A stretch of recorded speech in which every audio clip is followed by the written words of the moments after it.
सोचा बहुत लिखा थोड़ा सुनाया कभी नहीं। सोचा बहुत लिखा थोड़ा सुनाया कभी नहीं। दिल का दर्द महसूस तो किया मगर बताया कभी नहीं। तो इससे आपको समझ आ गया होगा मेरा पहली बार है। तो जैसे सिगरेट के डब्बी पे वार्निंग आती है ना, वैसे ही मेरी शायरी के साथ एक एस्ट्रिक आता है। तो एस्ट्रिक की 2 लाइनें जो मैं पढ़ने जा रहा हूँ। तो अगर आपको मेरी शायरी जहर लगने लगे तो बता देना।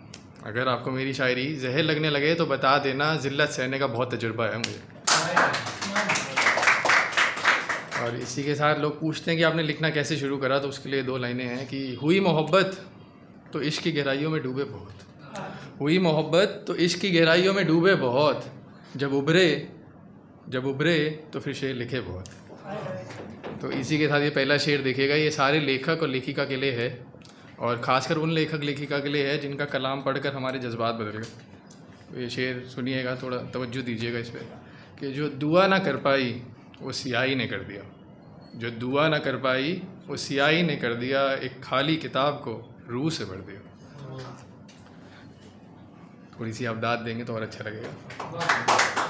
चलिए ये शेर सुनिए जो हमने पहली बार मतलब शायरी की शुरुआत इसी से करी है कि जो शब्द नहीं समझे वो इशारे क्या समझेंगे। जो शब्द नहीं समझे वो इशारे क्या समझेंगे। जिनकी आंखें नहीं हुई कभी नम वो इन आँखों का दर्द क्या समझेंगे। जो शब्द नहीं समझे वो इशारे क्या समझेंगे। जिनकी आंखें ही नहीं हुई कभी नम वो इन आँखों का दर्द क्या समझेंगे। ज़िक्र तो फिर से कर दें उनके साथ बीती रातों का। ज़िक्र तो फिर से कर दें उनके साथ बीती रातों का। मगर जो इस दिल की गहराई नहीं समझे वो इस दिल की तन्हाई क्या समझे। बहुत शुक्रिया। इसमें रहस्य ये है कि जिनके लिए शेर लिखा था उनके साथ कभी कोई रात बिताई ही नहीं, और गम ये है कि उनको शायरी भी कभी सुना ही नहीं। तो इनमें से कोई बोल दो भाई। ताबिश भाई सुन रहा हूँ। दिल का साथ छोड़ दिया। हाँ चलो ऐसे बोल रहे। तो यार इतना ही, अगर पसंद आई तो शेयर कर देना, हो सकता है उन तक पहुँच जाए। और फिर ये 1-2 शेर देखिएगा, उसके बाद एक गज़ल। ये 2 शेर हैं कि इतनी शिद्दत से वो झूठ बोल देते हैं। इतनी शिद्दत से वो झूठ बोल देते हैं। ना जाने कैसे वो अपने आप को शीशे में देख लेते हैं। हम बहुत कोशिश करते हैं उनसे दूर जाने की। हम बहुत कोशिश करते हैं उनसे दूर जाने की। ना जाने कैसे वो हमको अपने करीब खींच लेते हैं। और इसी के साथ ये 2 शेर और देखिएगा। जब बहुत करीबी इंसान हमारा हमसे बिछड़ के गया तो हम भटक गए। तो ये शेर लिखा था कि अब और बातों का ज़िक्र नहीं होता। कि अब और बातों का ज़िक्र नहीं होता और किसी बात की फ़िक्र भी नहीं होती। अब और बातों का ज़िक्र नहीं होता और किसी बात की फ़िक्र भी नहीं होती। महकता तो अब भी है हमारा बिस्तर मगर उसमें खुशबू उनके इत्र की नहीं होती। इसी के साथ जब इसी करीबी दोस्त का फ़ोन आया वापस और वो बता रहे थे कि ऐसे उनके हाल खुशहाल नहीं है, तो एक ये छोटा सा शेर और लिखा था कि ये बादल देखना छोड़ दिया चौदहवीं का चाँद देखना छोड़ दिया। ये बादल देखना छोड़ दिया चौदहवीं का चाँद देखना छोड़ दिया। सुना है उनके चेहरे पे मायूसी रहती है। सुना है उनके चेहरे पे मायूसी रहती है जब से हमने उनकी आंखों का काजल देखना छोड़ दिया। अभी एक गज़ल देखिएगा। इसमें क्या है कि जो मकता है वो एक शायरा का शेर है। हाथ जैसे ही वो मेरा यार पकड़ेगा, हाथ जैसे ही वो मेरा यार पकड़ेगा तुम देखना वक्त रफ्तार पकड़ेगा।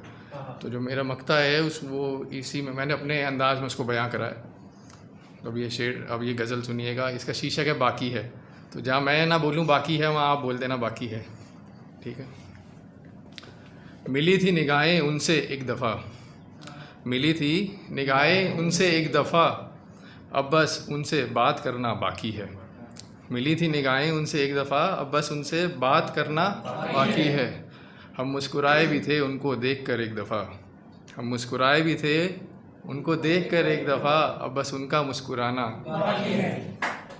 भर ली आहें हमने उनको देख देख कर, भर ली आहें हमने उनको देख देख कर, अब बस उनका आहें भरना बाकी है।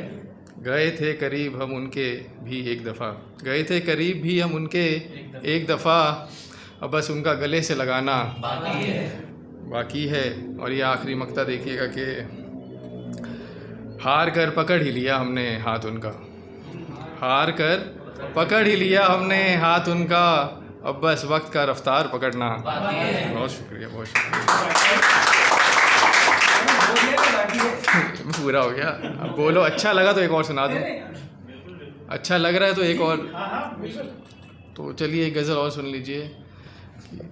फूल सारे बगीचे में मुरझाए बैठे हैं, फूल सारे बगीचे में मुरझाए बैठे हैं, जब से हम उस काफिर से दिल लगाए बैठे हैं। फूल सारे बगीचे में मुरझाए बैठे हैं, जब से हम उस काफिर से दिल लगाए बैठे हैं।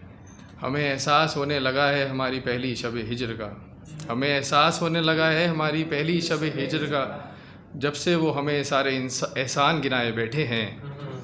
और हटती ही नहीं थी निगाहें जिनकी हमसे कभी, हटती ही नहीं थी निगाहें जिनकी हमसे कभी, अब वो ही हमारे सामने नज़रें झुकाए बैठे हैं। और जो बेताब रहते थे हमारी बाहों में सिमटने को कभी, जो बेताब रहते थे हमारी बाहों में सिमटने को कभी, अब वो ही अपनी बाहों में समाए बैठे हैं। और ये आखिरी दो लाइनें देखिएगा कि आसमां से बारिश रुकी ही नहीं उस दिन से कपूर, आसमां से बारिश रुकी ही नहीं उस दिन से कपूर, जिस दिन से वो हमारा दिल जलाए बैठे।